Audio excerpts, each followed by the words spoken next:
Hello and welcome to the Genuine Learning Blog. My name is Melissa Galasso and I am excited to be here with you today to do what is normally the first blog of the year. It got pushed back a little bit because we had a couple of pressing items that we needed to get to that were issued that we wanted to talk about in the first 2 weeks of January, but now I've had a little bit of open room to be able to talk about what happened in 2019. This is our wrap up, kind of summarizes some of what happened throughout 2019. So we'll cover FASB, GASB, and the AICPA, what they have been up to and what they issued as final in 2019. So let's kick it off with FASB. FASB issued 12 ASUs in 2019 in a variety of areas. ASU 2019-01 is a lease improvement. So we saw a lot of attention on leases as public companies were adopting the standard last year. They were trying to wrap up some last items there. ASU 2019-02 is related to television and episodic TV, and it brings it in line with the accounting for film. There was differentiation there prior to streaming and Netflix. We'd consider them very different monetization strategies, so the accounting was different, but now we see it a lot more similar, and so they updated the accounting to reflect that. 2019-03 was related to the change in the definition of a collection, allowing the money to be spent not only for purchasing additional items and still qualifying to be a collection, but also for the direct care of existing. So that ASU impacts a lot of nonprofit entities. 2019-04, I was looking at improvements to a variety of areas. So this is basically a technical correction that they separated out because it's related to the financial instrument suite. So it impacts topic 326, which is the CECL model, as well as derivatives and hedging, and 825, which is the financial instruments. So as you can see there, just some codification improvements. Some more codification improvements in 2019-05. This is related to credit losses, and it was specifically transition relief for ASU 2016-13. 2019-06 was a very welcomed area for nonprofits, giving them the same options that private companies have related to goodwill and intangible assets, basically opening up ASU 2014-02 and ASU 2014-18 to beyond private companies to also include nonprofit entities.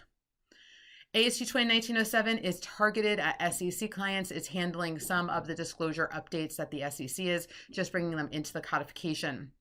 2019-08 solves a riddle between what section of the COD to use when you have share-based payment to a customer, and so when it's consideration, and that is going to address and indicate topic 718 is the proper accounting for that. ASU 2019-09 and 2019-10 were two exciting ones that delayed the effective date. So 2019-09 delays the effective date for the financial services insurance, those long duration contracts. 2019-10 handles three standards. 2016-13, which is the CECL model, ASU 2017-12, which is hedging, and then 2016-02, which is leases. So all of those got an extra year for private companies. But I think more importantly is the concept of a 2-year delay going forward for these larger projects between public and private effective dates. ASU 2019-11, another targeted codification improvement, again, to credit losses. So CECL getting lots of attention in 2019. And the final standard was actually related to taxes. It's part of the simplification initiative. We've been talking about it for quite a few years here. A lot of times it was just getting rid of an exception. There was a general rule, and then there isn't always the exception to the general rule, which is how we always talk about accounting. In this scenario, they actually got rid of those exceptions to the general rule. So very well received there as well. All right, let's move on now. So that's it, 12 ASUs for FASB, not the smallest they've ever issued, but also not the largest they've ever issued. GASB issued only one standard, which was their conduit debt standard. So they do provide some guidance there on what is conduit debt, when does the the issuer put the debt on its books, and talks a little bit about the additional promises that can be made by the issuer that would require them to recognize that liability. Then they issued 3 implementation guides. One of them, which is just the generic implementation guide, covered a variety of topics. And then 2019-2 and 2019-3 addressing 2 major standards, GASB 84, fiduciary activities, and GASB 87, leases. So not a busy year for GASB, but be on the lookout. 2020 is going to be a massive year for GASB. So we expect a lot of productivity.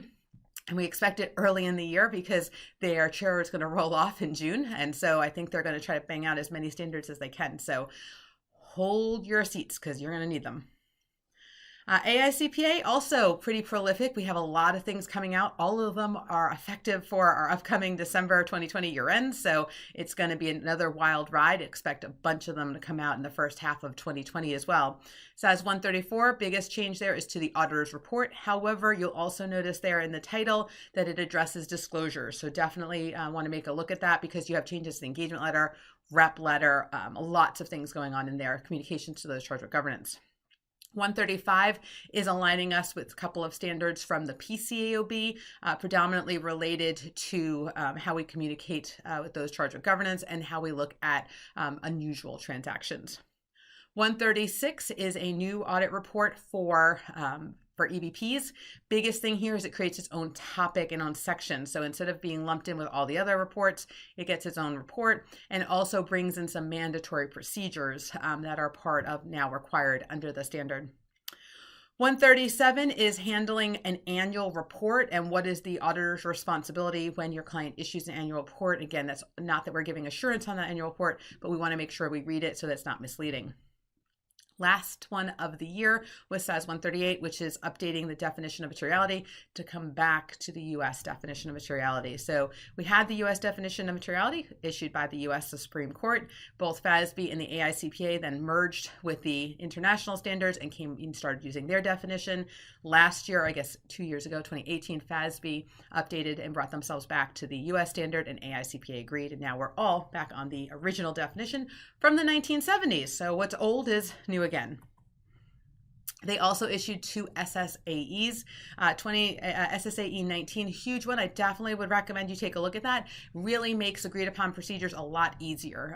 In the past, the client had to come up with the procedures. They had to talk about sufficiency. A lot of that has been removed under this, so makes it a little bit more flexible. So a lot of people like that one. And then SSAE 20, again, not materially different from the last SAS, just updating the concept of materiality for the standards there as well.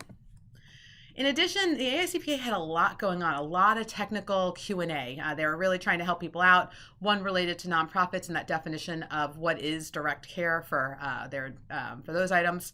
State and local government affiliates was an ethics section. So we already have an affiliate under the ethics requirements for independence, but it doesn't really make sense for government. So they've issued a separate one for state and local government. What is the definition of affiliate for those entities? Clarifying information system services, being a little bit more explicit about what services are and are not okay for ethics. Then they did issue their first forensic services standard. So that's their first statement there for those forensic services. And then some more reporting type items. So you can see here special reports that they're addressing when you're doing PCAOB reports and US GAAP reports. Reporting under 134 in terms of initial implementation. 136 was really good about talking about comparative financial statements. 134 not so much. They addressed it in a TQA. Deferred taxes and also state and local government also received some TQAs as part of this process. So as you can see here, no shortage of things happening in 2019. All of the standard setters kept us pretty busy. So that is my quick and dirty summary of all the standards that were issued in 2019. It's one of my favorite things to do, just a high-level overview so people are just aware of what's out there. Obviously, you can take a longer class. I offer full classes in each of those standards, as well as standards are just about the updates as well. So this is just an awareness opportunity, and I want to just wish you all a very happy New Year. I know I sound a little bit congested. My whole family has been sick as part of the new year, so I hope that you all are very healthy and that everyone has an amazing 2020, and we will continue to all have a wonderful time adopting these standards. So thank you so much for joining me on the Genuine Learning blog, and I hope to see you on a future blog. Have a great day, guys. Bye-bye.